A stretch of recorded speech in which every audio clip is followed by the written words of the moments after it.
Bonjour à toutes et à tous et bienvenue dans cette nouvelle émission de Metal Hunters où je vais vous présenter mon top de 2007, c'est le dernier des tops qu'il me restait à vous présenter.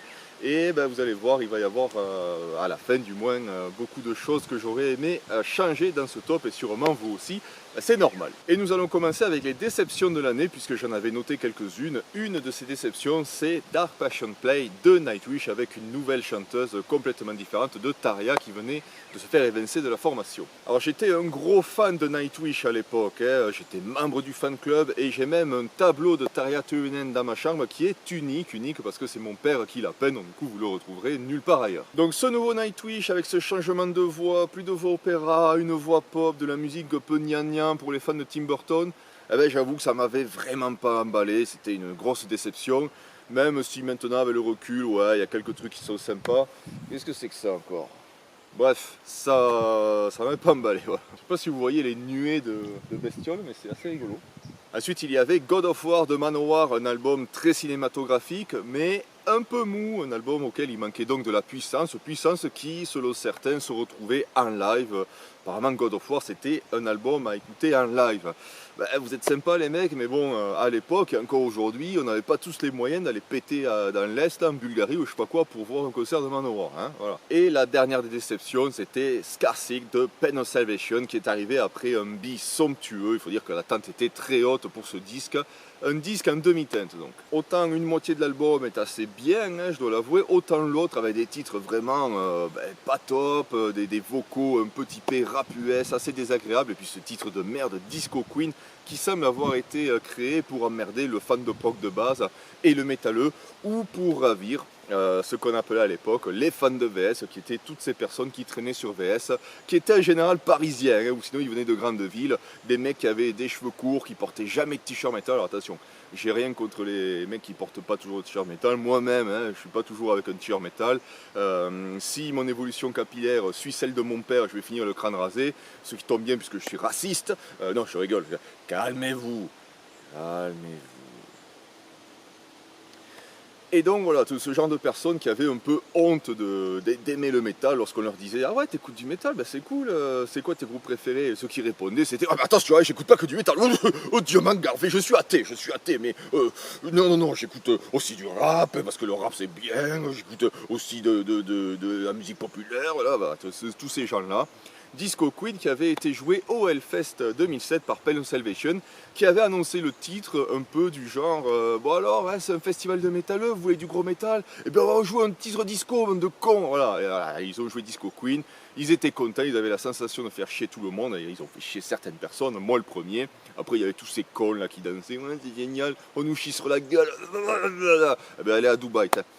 Il faut que je note quand même par rapport à ça, que lorsque Dream Theater avait joué au Hellfest 2007, sachant qu'ils allaient jouer plus devant un parterre de métalleux que de progueux, les titres se sont adaptés, ils ont joué leurs morceaux les plus métal, les plus lourds, en général les trucs qui venaient de Tremor South, et voilà, ils ont annoncé le concert comme ça, on est très honorés de venir jouer au Hellfest, c'est un peu surprenant pour nous, parce qu'il y a du death, du hardcore, il n'y a pas trop de prog, donc on va essayer de s'adapter, voilà. Il faut le savoir ça, hein ouais. Rajoutons à cela cette prétention mais vraiment désagréable que Daniel Guidenlo avait en interview, c'est toujours la même rengaine, nous on n'est pas des fans de prog, nous on est bien au-dessus, on aime les gueux. Allez, ça commence à m'énerver, donc Pen of Salvation, allez avec OPS, enculez-vous et fermez vos gueules.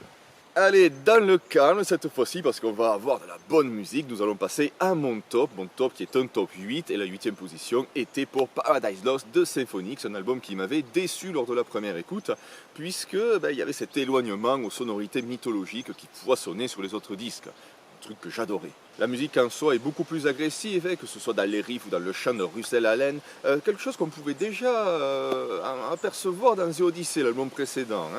Mais quoi qu'il en soit, on a toujours une musique excellente, métal progressif de haute volée, et même s'il y a des changements, on reconnaît quand même Symphonix de par certains passages dans les riffs, de par certaines ambiances qui ne sont pas mythologiques, mais quand même certaines parties de clavier, et ça en fait un très bel album. Symphonix n'a jamais sorti de mauvais albums de toute façon, et puis d'ailleurs ça fait longtemps qu'ils n'ont pas sorti d'album tout court, il faut d'abord se bouger le cul un petit peu.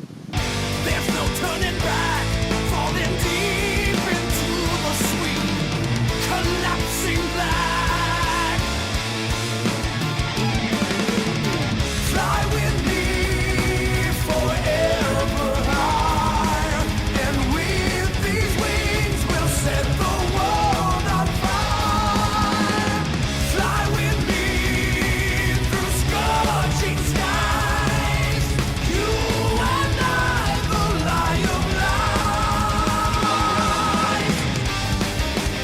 7ème position, After Forever avec leur album After Forever. C'est le dernier album avant que le groupe split et quel dommage, mais quel dommage. Surtout que là, ils avaient quitté leur label Transmission qui s'était un peu foutu de leur gueule, qui n'avait pas fait correctement leur boulot. Il n'y a qu'à voir la pochette de l'album précédent qui est vraiment fait à l'arrache. Les mecs, ouais, c'est bon, là ça va aller, ça va. Donc ils avaient quitté ce label pour aller à Nuclear Blast et tout le monde disait ah ben enfin un label à la hauteur du talent du groupe, ils vont peut-être pouvoir passer à l'étape suivante. Eh ben non, malheureusement. Du beau métal symphonique qui n'est pas du tout niais, hein. C'est pas quelque chose de léger comme on pourrait avoir avec Eden Bridge ou Vision of Atlantis. Là, on a vraiment des guitares bien métal, bien costauds, avec bien sûr Floyd Jansen au chant qui était à l'époque, peut-être même encore d'ailleurs, la meilleure frontwoman qu'il y avait sur le marché. C'est pas très joli dit comme ça sur le marché, mais dans la scène, voilà, bien loin devant les Tarja Turunen et Sharon Danadel et Simone Simon qui était encore toute petite, hein. Elle n'avait pas encore toute la présence qu'elle a aujourd'hui. Mais voilà, Floyd Jansen, c'était très bon à voir en live After Forever. Il y avait vraiment un côté heavy, ça bougeait bien. Et c'est dommage que ce groupe n'existe plus. Mais au moins, ils nous ont quittés avec un bel album. On se rassure comme on peut.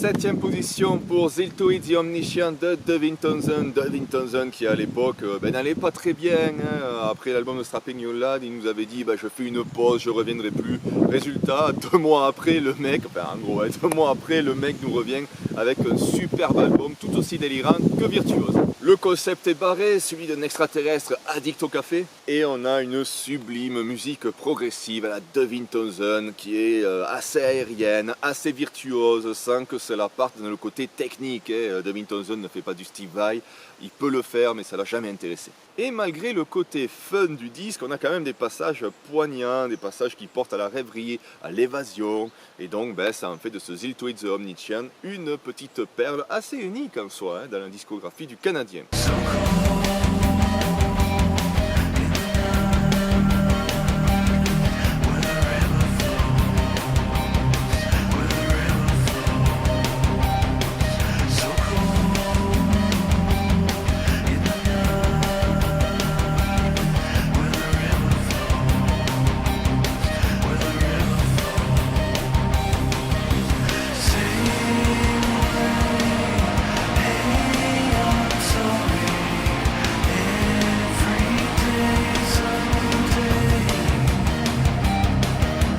Cinquième position pour Gothica Ballad de Therion, et il y a une chronique de Metal Hunter sur cet album pour vous expliquer à quel point il est génialissime, donc allez la regarder, d'autant plus qu'il y a mon début avec moi et que nous sommes allés tourner à Budapest en Hongrie, le pays des hommes libres.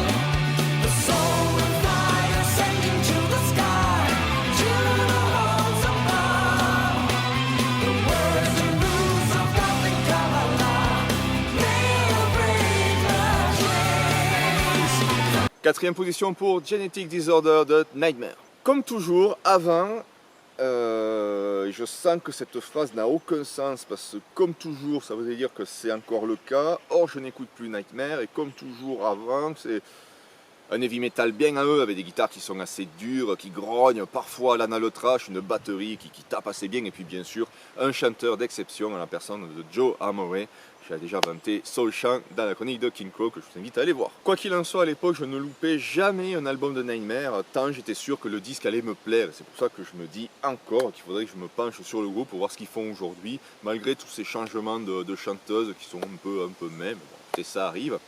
Et cet album-là, Genesis Disorder, est un de mes favoris du groupe, clairement dans le top 3. Il y a des titres excellents dessus.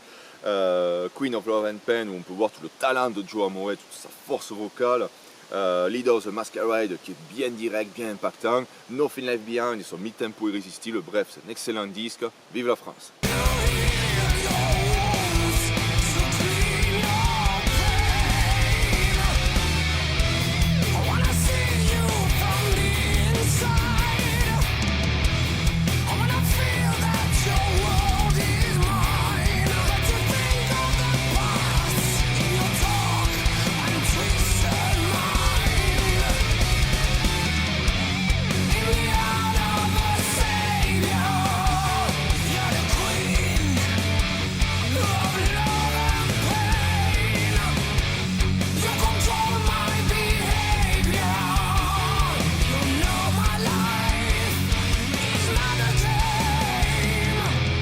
Troisième position pour Icons of Evil de Vital Remains, et ça fait au moins, au moins 3000 ans que j'ai pas écouté le disque, au moins 3000 ans. Dès la première écoute, j'avais accroché à ce disque, ce qui était assez bizarre pour l'époque, puisque à ce temps-là, moi et le death metal, en général, il fallait plusieurs rendez-vous avant de conclure. Un peu comme certains rendez-vous galants aujourd'hui qui s'éternisent, et c'est d'ailleurs pour ça que je vais au pute.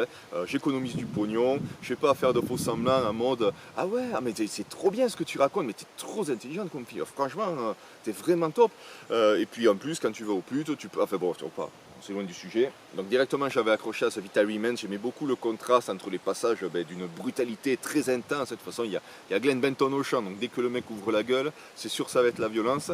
Donc entre ces passages et aussi les passages beaucoup plus mélodiques dans les solis, des solos qui nous font plus penser à du heavy metal qu'à du death. Et ça m'avait charmé, voilà.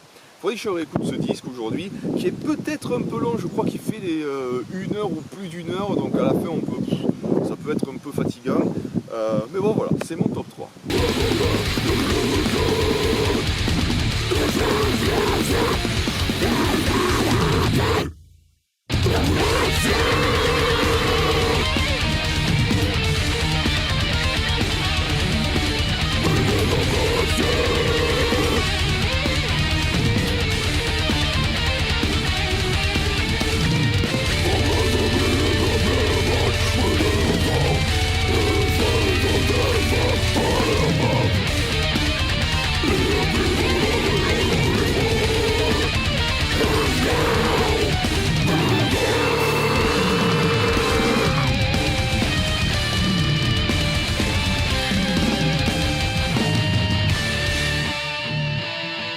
Seconde position pour Ordo ad Chaos de Mayhem, et là aussi, première écoute sur le cul. J'étais sous le charme de cette ambiance hyper sombre, hyper poisseuse, on a l'impression qu'on écoute toute la noirceur et la souffrance du monde, tellement qu'à certains moments le disque peut être assez oppressant. Au final, on a une musique super glauque, sensation qui est aidée bien sûr par le chant d'Attila qui faisait son retour dans la formation, un chant malade, gémissant, hurlé, torturé.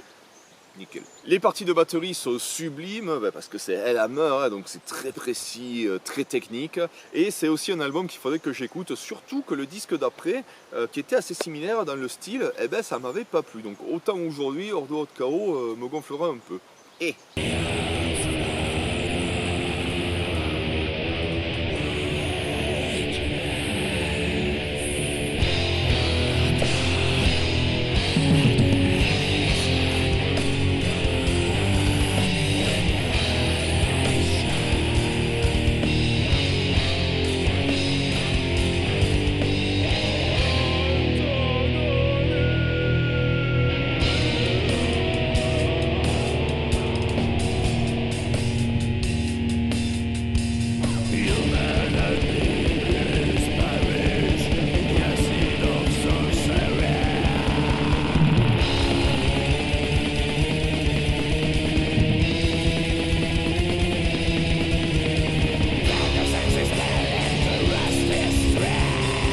Et en première position, j'avais mis The Divine Conspiracy d'Epica. Troisième album de la formation sur lequel on peut remarquer que les mecs vont partir sur un chemin sur lequel ils vont faire beaucoup plus de titres qui vont un peu s'éloigner du métal symphonique, qui vont être plus dans le côté tubesque, facile à écouter, rentre dedans. Je pense notamment au titre Never Enough. Aspect qui a toujours été bien balancé dans Epica, de toute façon, parce que comme sur ce disque, on a aussi des titres qui sont bien symphoniques, bien épiques, parfois lourds. Je pense notamment à Chasing the Dragon ou encore au titre éponyme qui a un final somptueux. On a des chansons avec beaucoup plus de cœur qui embellissent le tout, qui rendent les chansons plus poignantes, plus puissantes, comme c'est le cas par exemple dans Sancta Terra. Et au final, du très bon métal symphonique qui est assez léger dans les guitares, dans le rythme, parce qu'on n'a pas encore tous les mecs de God Death Throne qui sont arrivés et qui ont pu permettre à Epica de faire des riffs un peu plus costauds, un peu plus death metal et donc d'avoir une musique un peu plus, on va dire, un peu plus punchy, un peu plus agressive, toute proportion gardée bien sûr. Simon Simon avait toujours sa voix opéra avant qu'elle ne fasse ce qu'on dit une James Labrie, c'est-à-dire manger une merde de crevettes ou de gambas, bref une saloperie de crustacés avariés qui déclenche une infection des cordes vocales et bien sûr ruine un petit peu les capacités vocales. Voilà. Ça serait pas arrivé avec un Castelnaudaris. Voilà, donc on va faire les shows, oui je mange des petits crustacés, c'est léger, pas prendre de poids, le résultat t'es niqué, alors que tu aurais un beau cassoulet, bon tu prends, mais au moins tu peux chanter après. Et je pense que c'est à ce moment-là où Epica tournait en Amérique latine, énormément de dates, Simon Simon était malade la pauvrette, et le groupe ne voulait pas annuler leur tournée, du coup c'est Amanda Somerville qui a remplacé au pied levé Simon Simon. Amanda Somerville c'était la prof de chant, la coach de Simon Simon et de tant d'autres, donc c'est très bien tenir une scène, très bien chanter, on a pu la voir dans Avantasia, et on l'aura dans le prochain Angra, et oui Angra en novembre. Donc voilà, c'était pour la petite anecdote et pour le top 1 de mon top.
Alors voyons ça.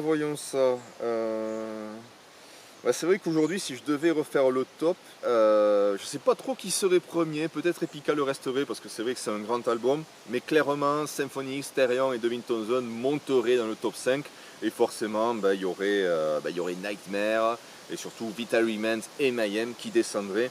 Peut-être Vital Remains ou Mayhem quitterait le top, on sait pas. J'inclurai en tout cas Dream Theater à mon top, bien sûr, parce que ils avaient sorti l'excellent album Systematic Chaos. Et oui, James Labrie, il avait mangé la crevette. Et voilà. En 2007, Primordial avait sorti To the Nameless Dead. Alors je connaissais pas le groupe à l'époque, mais aujourd'hui si je devais refaire mon top, il serait dedans parce que l'album est sublime, on est d'accord. Threshold qui avait sorti Dead Reckoning, l'album est sublime, on est d'accord. Helloween avait sorti le très bon Gambling with the Devil et peut-être donnerais-je un point à Kekazen Gamare pour Land of the Free 2. Qui n'était pas dans mes déceptions d'ailleurs, et oui. En gros, si je devais faire mon top 10 aujourd'hui, je serais bien dans la merde. Et du coup, pour quel album avaient voté les gens? Quel était le disque qui était arrivé premier du classement? Alors écoutez, je suis un peu embêté parce que ce classement, j'ai toujours cru que je l'avais perdu. Aussi, j'avais réfléchi, je m'étais dit, il me semble que Therion a été arrivé dans pas mal de tops, donc à coup sûr, c'est lui qui a gagné le titre d'album préféré des métalleux pour 2007. Donc je l'avais mis premier et j'avais donné 50 points parce que j'avais dit, ouais, il a dû avoir à peu près 50 points. On donne 50 points. Et si vous allez sur mon blog, vous verrez dans la liste des albums qui ont été vainqueurs des classements année après année, et bien, il y a Therion. Et bien, comme disait Zemmour, c'est faux, parce que j'ai retrouvé mon classement et l'album qui a fini premier cette année-là, c'est pas Therion, et d'ailleurs je notais que Epica a fini second. L'album qui a fini premier cette année-là, c'est Marduk avec son album Rome 5.12, qui me plairait sûrement, hein, parce que moi j'ai toujours aimé ce que Marduk faisait. Donc voilà, Marduk était le grand gagnant de 2007. Et voilà, c'est tout pour ce top de 2007. Le soleil est sorti, on va peut-être remettre les lunettes de soleil, mais surtout on va rentrer à la maison, boire un bon café. On se retrouve pour une prochaine vidéo de Metal Hunters, une chronique. D'ici là, bien sûr, stay metal!